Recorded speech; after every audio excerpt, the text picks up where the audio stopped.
Here we go then. So welcome back to one of my ranked games. This is one that I actually played last night, but I wasn't able to record it live, so I wanted to go back and watch it from my perspective with the camera locked so you can see exactly what I did apart from my clicks and my UI, so I could analyse my gameplay, see how it went, because even though I'm pretty happy with a lot of the stuff that I did, and I actually really enjoyed playing this game, which makes a big difference, I think there's always something to improve. So it's on Cliffside. And so you'll notice with my scouting path, I tried to go up over to the neutral markets where the deer and the boar are, because usually there's sheep round here. And because I went for the grove opening, I decided to be really greedy and go up round his side and round the back of his base. So if he did the standard over to the market and then back down, then there's a chance that I could get more sheep. So as you can see, I've already got a few there, so not sure how I did overall, but we can see once I get back. And then I've already dropped the early grove, and I actually managed to get the extra 10 wood for the mining camp exactly. Sometimes I completely forget about that and end up getting too much and then not enough food, which is always a little frustrating, but you know, it's actually not that complicated. I was worried the build order would be a little bit too complicated for me, but it's fine. He had back gold, which against OOTD I was a little bit worried because, you know, if they decide to go for their super fast castle, it's difficult to put pressure on it, and a lot of their gold units are super strong, like their men at arms. Byzantines typically don't have a huge amount that they can do against the heavy armoured units in feudal, but yeah. So that was something I was concerned about. I didn't end up scouting their base just yet because I wanted to just go around and try and nab as many sheep as I could, because I knew that as OOTD you get through food super quickly, so the more sheep I could deny, the better it was going to be for me, because they would be able to produce less units, or they'd have to go to external food and get farms. And excuse me there, and you'll see that I found his scout, and so that this is I think something I did quite well, that I saw his scout, and so I tried to cut him off as much as I possibly could. So he's only got 3. I don't know if he's already dropped off, probably by 2 minutes he has, so I tried to cut him off here and then go back round my base and then back down the bottom down here to try and get as many as I could. So I have 8 already, and there's one more coming in there, so I'm pretty happy with what I did, and I've managed to cover actually a big portion of the map and found a couple of the relics and stuff like that, which is always good. He walked through my range and I tried to get him, but I think I just missed him by probably about 5 HP or something like that. But, you know, it's always worth trying to get them, because if they lose their scout and they've got no vision, as I know because I always run my scout into their TC, it does make it a lot more difficult to figure out what they're doing. So there we go, a lot of sheep, and as the Byzantines, it's quite nice having all that extra sheep just as a safe backup, because generally I go straight to the berries to get the olive oil.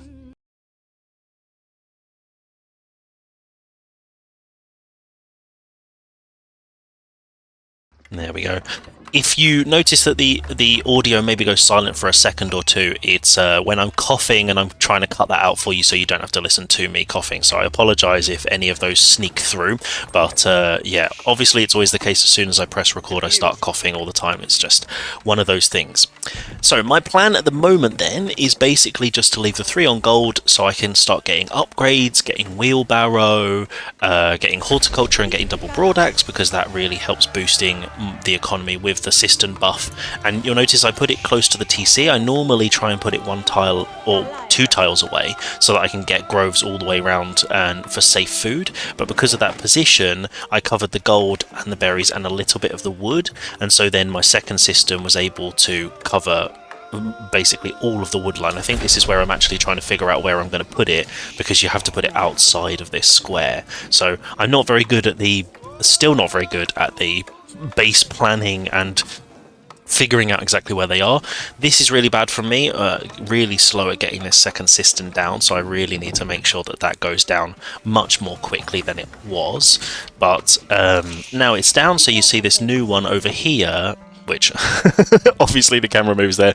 The new one, it covers basically the stone and it covers all of that wood, so basically all of my economy for at least the next couple of minutes is going to be completely covered, which is always ideal.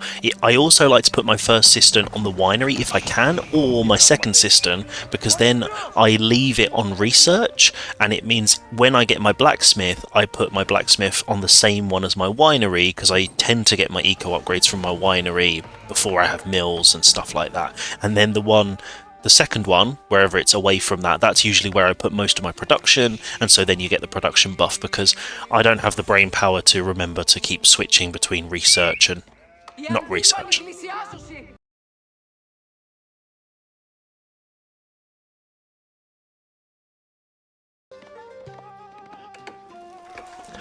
So I went for my Merc House first because I actually didn't see any of his production buildings, and I didn't want to go making tons of units if he was going Fast Castle, because I thought if he were going to go Fast Castle I'd get Keshiks. That's why I'm actually delaying my contract until I go back round, because if he goes Super Fast Castle and I make tons of spears or tons of horsemen, there's not really a lot that I can actually do.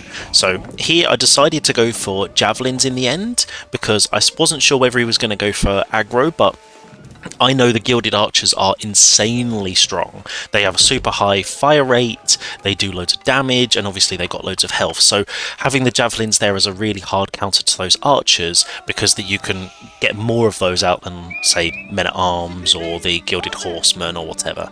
And then I tend to pair them up with spears, or in this case actually I went horses because I wanted to be a bit more mobile, because I'm trying to get better at raiding, and I knew that OOTD needs food, so I wanted to have some units that I could go and basically knock on the door of all of these external resources and see what they're doing. So I saw here that they had the barracks, so I was expecting men-at-arms to appear, and so obviously I was thinking the horseman probably actually was a good shout, because they might be able to tank a little bit more damage. I also caught his villagers on berries at the front. Not quite sure why he went for those and didn't just go for the deer, but, you know, I guess it's up to him. And there we go, so we've got the first lot of javs and the horsemen going out. So I thought that I would go and give his villagers a little poke. I probably wouldn't be able to kill any, but I hadn't seen any units coming over, so I left my scout over by the front of his base, just so I could see if the units were coming across, because that's most likely where they would come. And luckily, as they're running over, I happened to actually catch the relic in the middle there. So I only scouted 4 actually, so I don't know where the 5th one is, so I imagine it's probably over here, and I missed it completely. The javelins didn't actually get any kills here, but because they got nice range, and I actually managed to not run them completely under the TC, which is why I often do when I forget about them, but they pushed off berries there, which is nice for me, because then they basically don't want to come out to the berries, so they also don't want to come out to these front deer, because they're all in the same area. So as I said, running under the TC, so I think that horseman might go for a nap in a second, but I decided to just keep pumping units. Bit slow on the oil. I'm also going to make some notes there we go. So yeah, I shouldn't really have 2 queued up. I should be able to do that in advance. I also don't know why I have textiles. I think I just misclicked it or pressed the wrong button, because they're not doing any damage.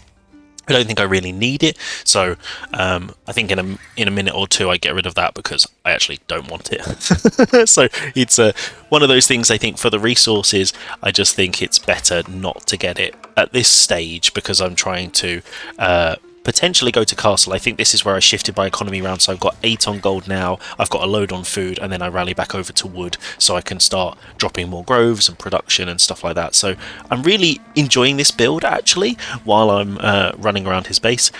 I'm really enjoying like having the groves, the safe food. I'm trying not to do so much of going out onto the berries this early in case they get me with raids, because I'm really not very good at defending against them, and my awareness of the mini-map and what's going on is limited, let's say. I'm trying to improve it, but it's something I find very difficult while I'm playing. But in this game, one of the main things I tried to do was trying to raid external sources, so that you can see my horsemen doing that, and also just circling their base, poking, seeing if I can do damage, not really taking a fight unless I really have to. So here I run away, and I think I do this a lot. I'm never sure whether I can take this fight. Knowing OOTD, I definitely can't take that fight, because those spears will just completely shred everything. So I move away. Excuse me.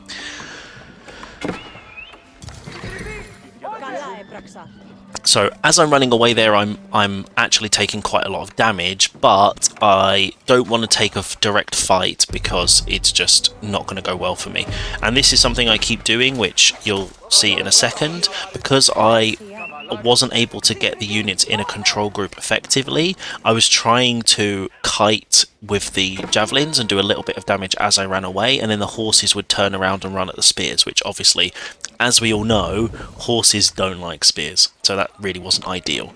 But even with making all these units, a 10-minute age up to castle with a horn I thought was pretty good, and I've added in a range because I want to make sure I've got some units that can take out those spears, because they are super strong, and then it means my horsemen can actually go and do some nice damage. I noticed that he was coming around the top here. I'm pretty sure I scouted him. He was following me over, and then I saw him scoot round this corner, so I'm just keeping an eye on him. So yeah, I just caught him just in the fog of war there. I probably could have dropped a couple of houses down. So this is where I really need to get better with control groups. I think I ended up keeping my horsemen on one and then just everything else on the other because they're ranged, so that was okay. Idle TC, you know, Billy, that's not very good, but I do have the food. So I feel like at the moment my macro is okay and I'm able to produce quite a lot of units, so that's pretty good. And so now I'm queuing up the relics. So now I'm queuing up... Oof! There we go, right, let's see if I can get the words out now. I'm queuing up the relics. I'd normally go for the furthest ones, but because his army is in the centre here or going around my base, I decided to try and go for the safe ones on the left and on the right, because I wanted to make sure I get at least 3, because with the olive oil generation from the winery, that means I can really pump out those mercs and stop floating more than 500, because that's how much you need for javelins. Normally, to be honest, I really don't like the javelin contract. It's just not very good. It doesn't scale very well, but in this matchup it's actually really good because the camels debuff cavalry, and their cavalry is really, really strong, so that's massive. The javelins counter ranged units really effectively, and that works really well, and then I can use my other units like Ferengi and Guard and stuff like that to do more damage and tank a bit more. So I had made another cistern, and I literally built the cistern as the berries ran out, so that was a bit of a waste, but it still did give me room for more production, so, you know, it's not the end of the world. Doing it again, I probably would have put it down here on this back gold, and then I could have kept it away, or I would have put it in isolation up by the deer at the top without the aqueduct, because then I would have got the 10% buff on the deer as well. I did okay getting my upgrades. I always feel like as soon as you hit castle I never have enough gold because I want to get out those gold units, and I started getting crossbows just as a preemptive strike against the men-at-arms, because most of the units I have really wouldn't be able to do much against the men-at-arms. So I went for the deer and the boar up at the top because his units seem to be going around his base and I'm going into attack, so I felt relatively safe going out to that, and I could tell that he wasn't there because I had been poking and checking what was going on. So I did wall in, and I tried to wall in pretty close. Afterwards I realised that the walls are probably so close the archers probably would just be able to shoot me from over the top, but I just wanted to have that little bit of time to react if they did come that way. So I'd got the market. I decided not to put a merc house next to it because I didn't really want Mangudai or Desert Raiders, to be perfectly honest, so I just kept it with the normal ones. And my oil income is slowly increasing because I don't have that many groves actually. Normally I would probably have, I don't know, 20 by now. Idle TC, naughty boy. So again, I'm generally alright with that, but you know, when I'm in the middle of trying to print all these units, I didn't quite do as well as I would like there. But yeah, so normally I'd have more groves, but if you notice I just rally straight to wood, and then that means I can make production, I can make groves, and I've seen that he goes castle now, so for me this is where I know he's going to be going for relics, and I need to get 3. So I send those horsemen up to the top to try and guard this relic, because I've already got my monk going up there to grab it anyway, and I thought then if I can get that one, the 2 over here are a little bit easier to grab. If he gets 2, that's fine. I didn't expect to get all 5, to be perfectly honest. Housed again, which is also amazing, so this is where I decide to use a lot of my wood that I've been stacking up to make groves. I'm really not very good at doing them all perfectly positioned, but you know, what can you do? This is something I'm trying to do a little bit better. Normally what I do is run my units into their base, lose all my units, and then somehow wonder why I can't take fights later on. So here I just wanted to idle his economy. I saw his units following me around his base, and all of his gold villagers are idle there. And like, he's got 2 left on there, but I just keep walking around because I know he's on this wood line at the back, because his big wood line actually is really exposed.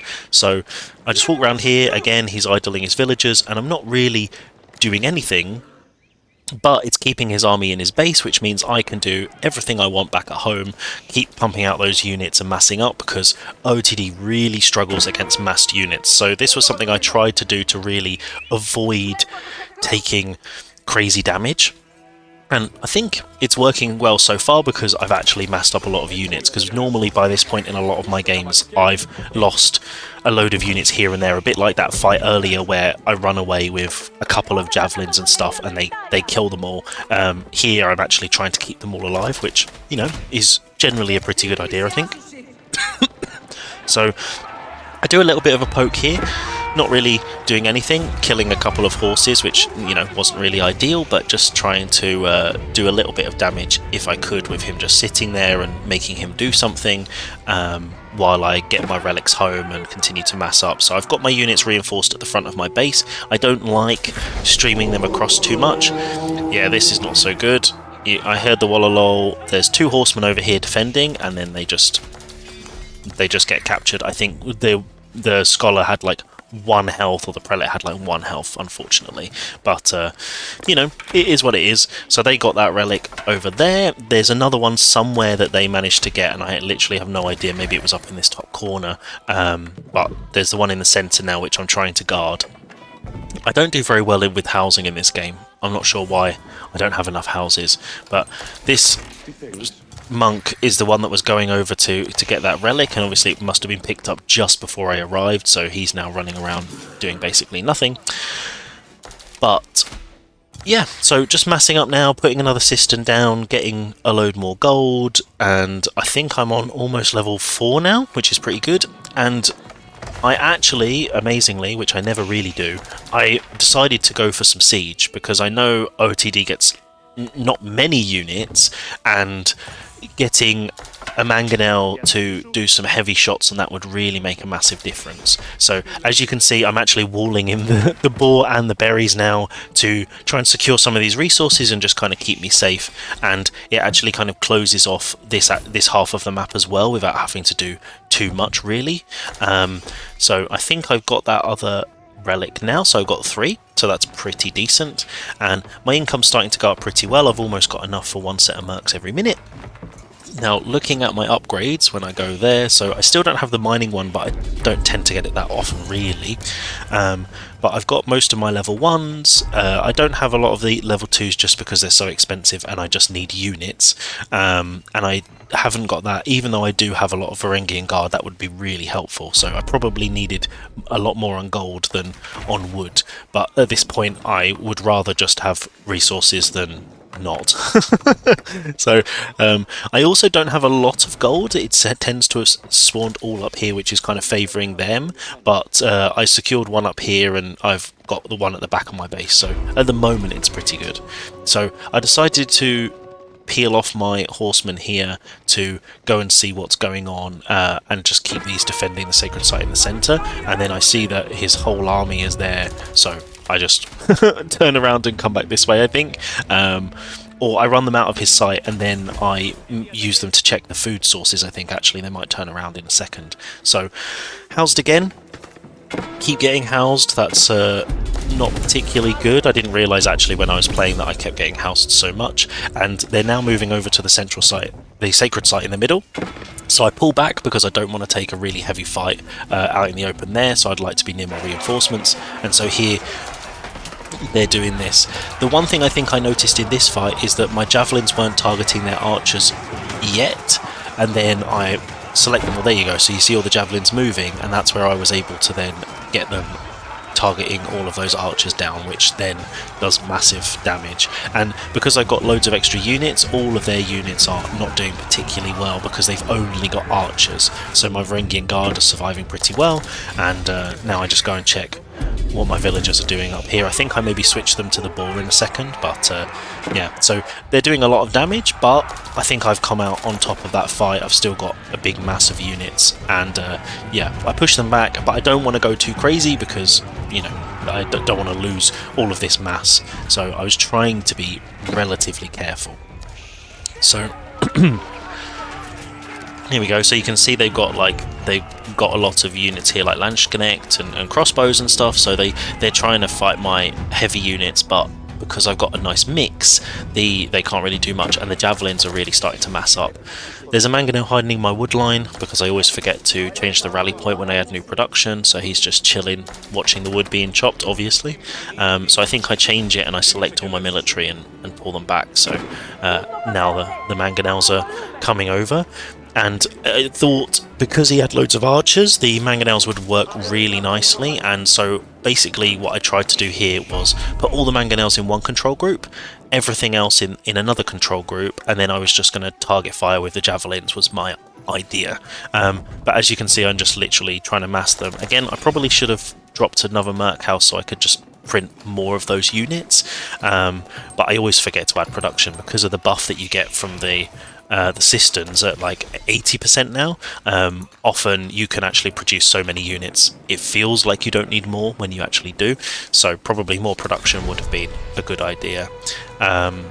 So I somehow managed to get all the sacred sites. I didn't really have a way of defending them, but I just thought that extra gold per minute, which, you know, is now over 1,000, would be pretty handy, and I was going to distract him anyway, so just something to keep him busy, and remembering, I guess, that trying to build rams and doing a landmark snipe isn't the only way to win a match. So they're trying to decap it at the top, but that's fine because I don't really care about the sacred sites as a way to win. I'm just going to go and try and take a fight here because I know he's in his base because he keeps massing up here, and then I'm just trying to take a load of fights. So he's got a mangonel there, so I just target the mangonel down with my mangonels, and once that's gone, that's the end of that, and then I just send my units to attack and I try and get as much damage done with those mangonels and then target firing with the javs.